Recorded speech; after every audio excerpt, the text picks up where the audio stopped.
everyone, this is me again, Ate Shikai. So, bali, today nga pala yung appointment ko sa PRC. Kaya ganyan ang itsura ng mamay nyo, ninja. Sakto din, maaliwalas ang panahon. Tingnan nyo nga naman. Shoutout nga pala sa brother ko, nasasamahan niya ako pupunta ng Pagadian. Ano lang naman yung sasakyan namin, private jet.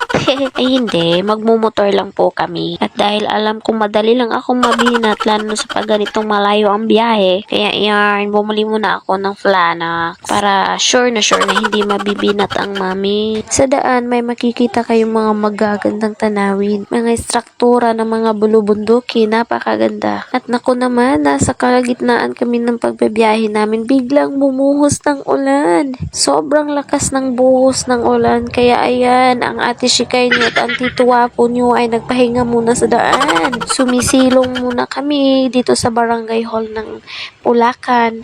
At nang tumirik na ang ulan ay dumiretso na din kami sa aming pupuntahan. At finally, thank you Lord, nakuha ko na din ang aking professional ID. Yun lamang po. Salamat sa panonood.